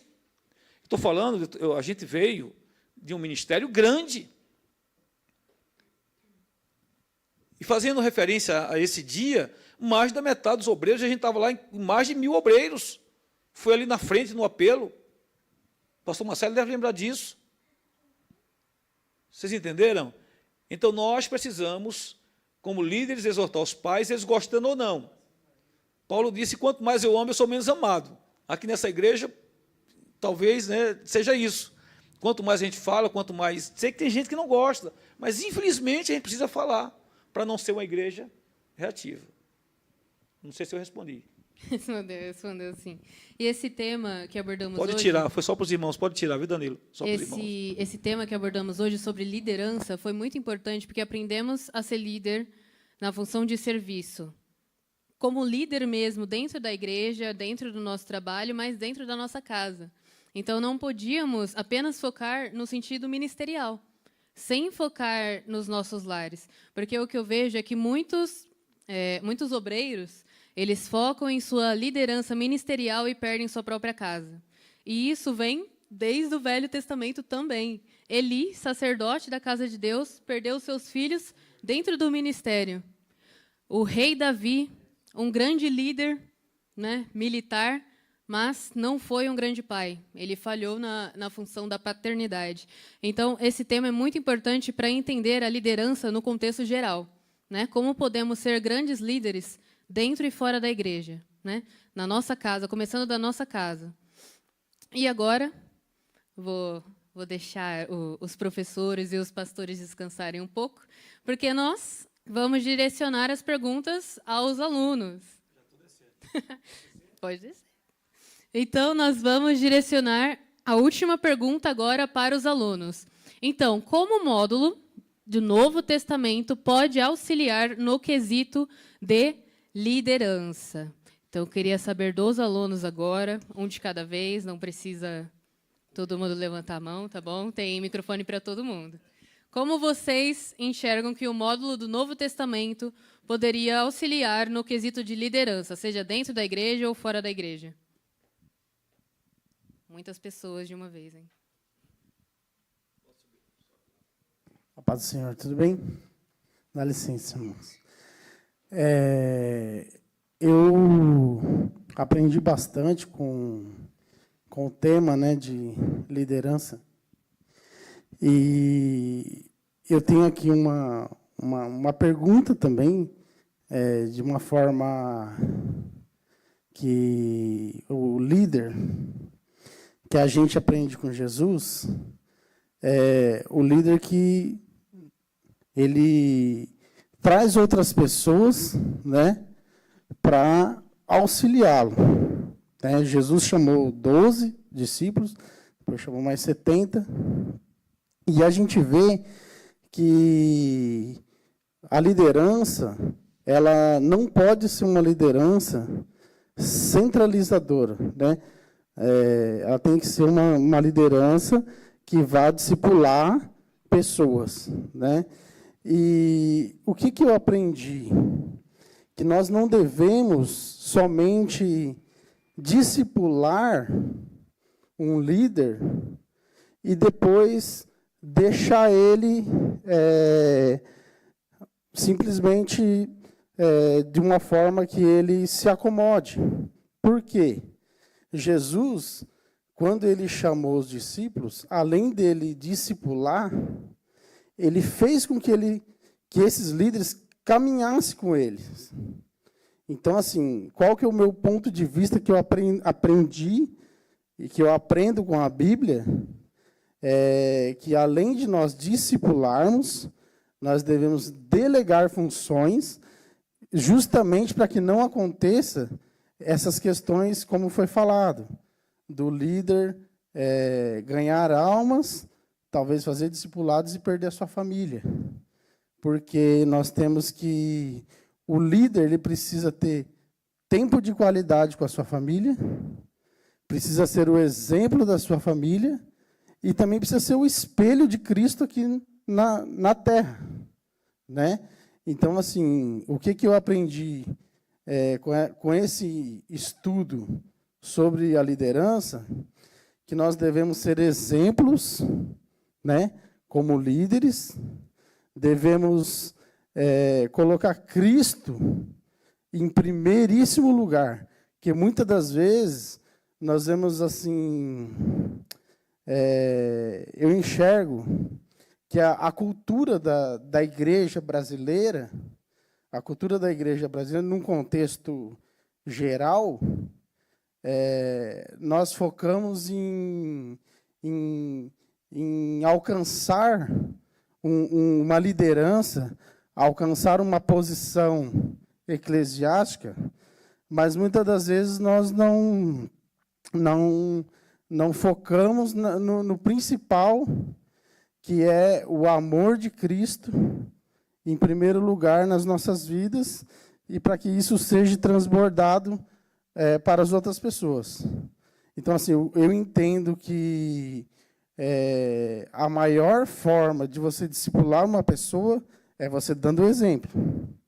Você sendo um espelho, você sendo uma referência na sua casa, na sua família, nas suas atitudes, no seu comportamento, em tudo aquilo que você faz, ou tudo aquilo que você, mesmo numa forma de você abordar alguém, de você cumprimentar alguém. Então, assim, eu enxergo que quanto maior o seu cargo, maior a sua responsabilidade. Porque você precisa ser parecido, quanto maior o seu cargo eclesiástico, mais parecido com Jesus você precisa ser.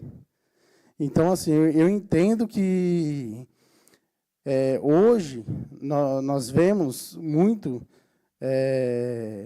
lideranças, e eu acredito que, assim, que todos nós somos discípulos. Não uma pessoa, 2, 3, 4. Todos temos a função de discípulos.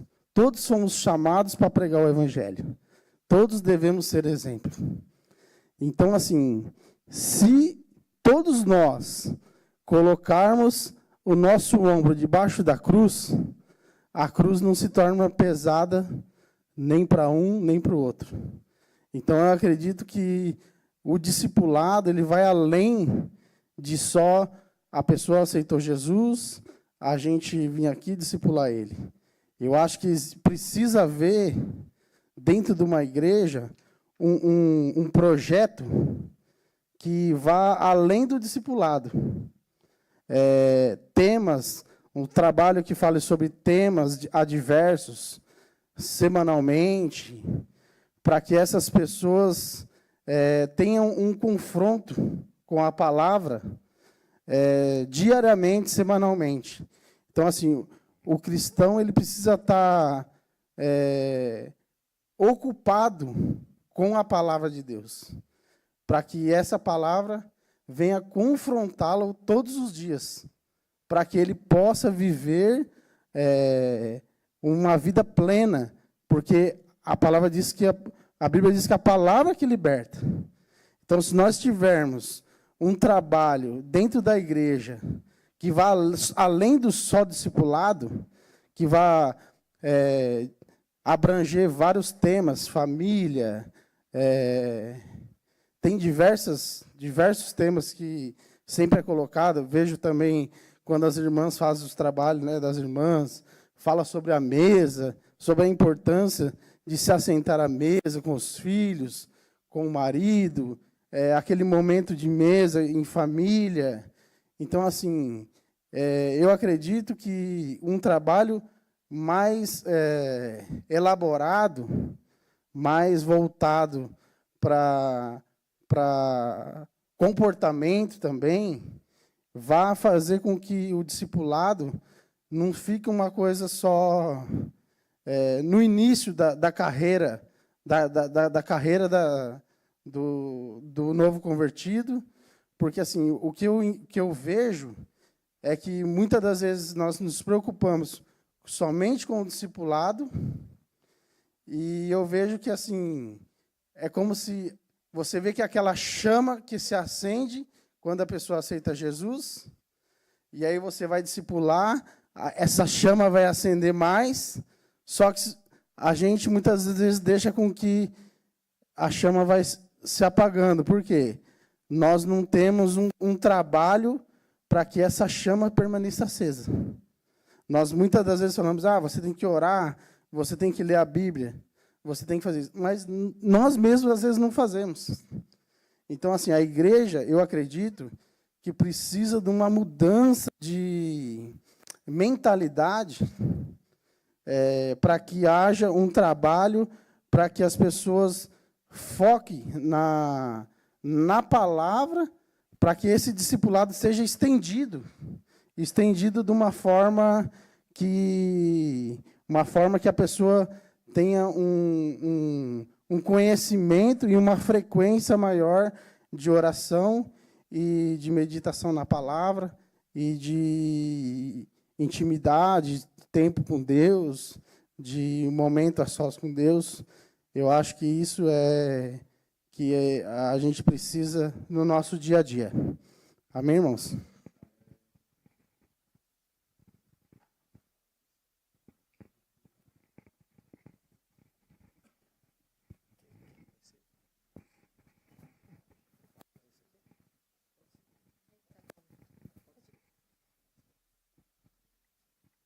A paz do Senhor, irmãos. Amém? Eu fui sorteado ali num sorteio de um nome só, para representar. Mas é uma bênção. Acho que, trazendo aqui sobre a ótica como que este módulo aqui pode nos auxiliar no quesito liderança. Eu entendo que liderança é sobre o exemplo. E nós temos na palavra do Senhor o exemplo. Como que nós conseguimos conduzir a liderança através do exemplo que é a palavra do Senhor? E para conseguir fazer isso, precisa de coragem. Nós precisamos romper aqui alguns medos para a gente poder dar o passo de condução de liderança. Um líder ele precisa ter coragem. Um líder precisa aplicar todo o conceito, tudo que a gente aprende aqui, para a gente poder liderar a nossa casa, para a gente poder liderar os nossos filhos, para a gente poder liderar tudo que a gente tem na nossa vida, tudo que a gente coloca as nossas mãos, a gente precisa de conduzir com liderança. A gente entende liderança muitas das vezes quanto um cargo, quanto alguns papéis, só que não é isso.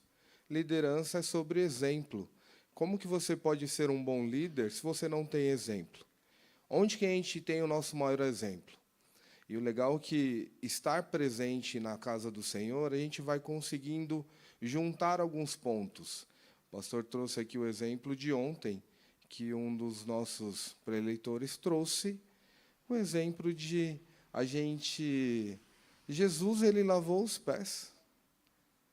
Quais de nós temos essa coragem de romper, muitas das vezes, quando uma pessoa, um morador aqui de rua, de calçada, como que ele chega do seu lado, e qual é o exemplo que você pode dar ali do Evangelho? Você pode, passar de largo? Será que é isso que é o exemplo de liderança? Eu espero assumir um papel, assumir aqui uma roupa muito bem posta aqui e subir no púlpito e falar que eu sou um líder? Eu acho que não. Liderança é como que a gente consegue se colocar no lugar do próximo, trazer uma palavra de conforto, trazer um abraço, que muitas das vezes aquela pessoa que está do seu lado, que você pode conduzir com liderança, você não precisa nem ter uma boa dicção, uma boa roupa. Talvez você não precise nem de falar nada. Você senta do lado dele e fala assim, calma, estou aqui do seu lado. Você vai ver que vai passar um tempo, vocês dois vão sair, você agiu de liderança sobre aquela pessoa. Eu entendo que liderança é amar o próximo, é estar com exemplo. Isso, para mim, eu acho que é o papel. Amém?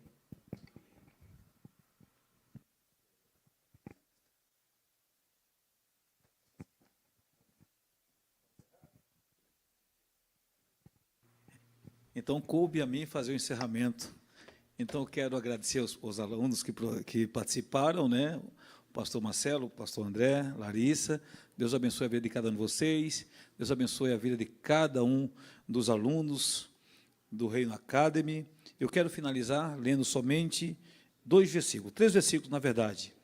Foi falado muito de exemplo, foi falado muito das qualificações do líder, que o líder precisa ter, mas eu quero deixar aqui rapidamente somente mais 2 versículos, que é Josué capítulo 1, versículo 16, 17 e 18, são 3 versículos, diz assim, então responderam a Josué, dizendo, tudo quanto nos ordenaste, faremos, e onde quer que nos enviares, nós iremos.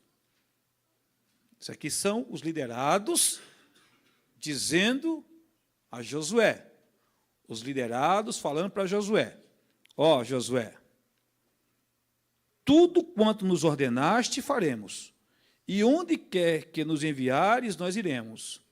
Olha o versículo 17. Como em tudo ouvimos a Moisés, assim te ouviremos a ti. Olha a condição, o segredo. Tão somente que o Senhor teu Deus seja contigo, como foi com Moisés. Os liderados estão dizendo assim, André, se a gente vê Deus na tua vida, assim como Deus era na vida de Moisés, tudo quanto você nos ordenar, nós vamos ouvir. Tudo quanto para onde você nos enviar, nós iremos. Tão somente que o teu Deus seja contigo, assim como foi com Moisés. Aí o versículo 18, ele diz assim, todo homem que for rebelde à tua boca e não ouvir as tuas palavras, em tudo quanto lhe mandares, morrerá. Então, somente esforça-te, tem bom ânimo. Outra versão diz assim, seja tu corajoso. Os liderados estão dizendo, se Deus for na tua vida, e se você for exemplo, qualquer homem que se rebelar contra você, nós vamos cortar a cabeça dele. Se você mandar a gente, se Deus for contigo, você mandar a gente parar um trem, a gente vai aqui, ó, formar aqui um paredão e nós vamos parar esse trem. Mas tem uma coisa, nós precisamos ver Deus na tua vida. Aí é assunto para um outro momento. Liderados que se submetem a uma liderança autocrática, fora da direção de Deus, e pagarão preço por isso. Isso é para um outro momento. E isso é bíblico, e muito caro. E muito caro. Porque se submetem a uma liderança que não é uma liderança escolhida por Deus, mas o status, o lugar, a estrutura, o ambiente, né, pastor Léo? Sair debaixo daquela estrutura, lá é... Não, vamos ficar aqui. Se submetem e vão perecendo esse indivíduo e a sua casa, porque se submetem a uma liderança fora da direção de Deus. Amém?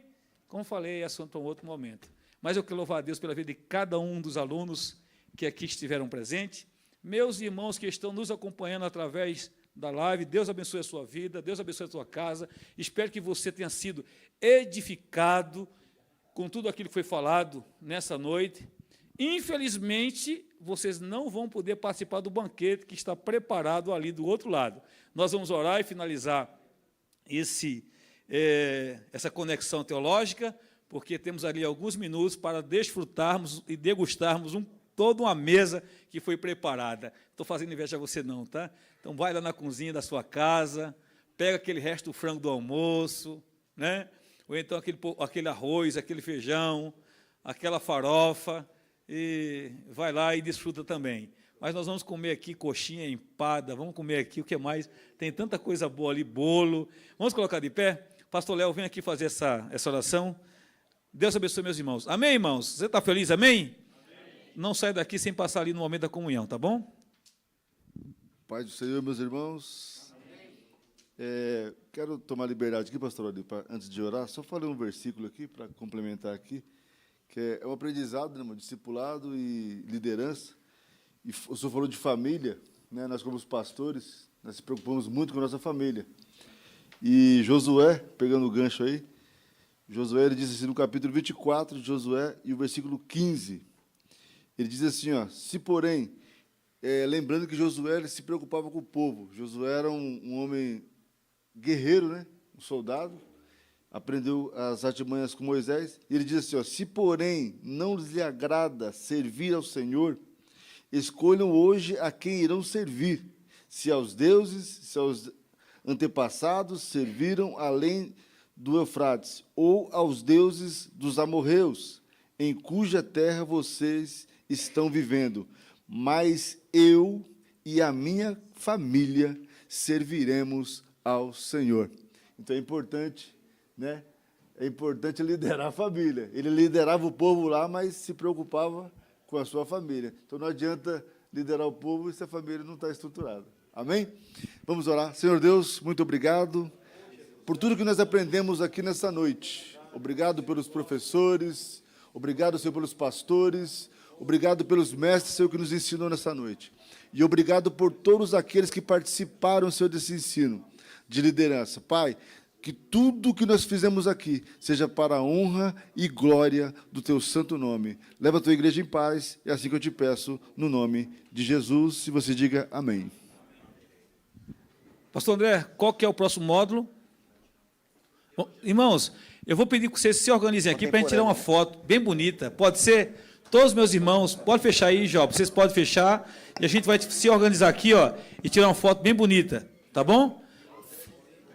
A próxima matéria, o próximo módulo é Teologia Contemporânea, tá bom? A foto, não é o contrário, não? Ah, é? Não é pegando aqui o... Não é pegando o painel aqui, não? Não fica mais bonito lá para cá, não? Aproveitando. Hein? Eu acho que aproveitando aqui o background aqui da... É? Vocês que sabem. Então, eu acho que a gente... Cadê os mestres? Vem aqui, ó. Vem aqui, ó. Isso, vem aqui, André, Marcelo. Vem aqui. Vem aqui, o André, vem para cá. Isso. Vamos fazer o seguinte, irmãos, ó. Dá para a gente fazer o seguinte: uma parte fica aqui, uma linha aqui, outra linha aqui em cima e outra linha embaixo. Vamos lá? Isso. Pode ficar aqui, ó, de um lado e de outro aqui, ó. Pode subir aqui, Edgar. Sobe aqui, ó. Vamos lá, irmãos? Vamos lá? Vamos se organizar aqui? Ó. Olha aqui, presta atenção aqui em mim aqui, ó. Uma parte sobe aqui em cima, outra parte fica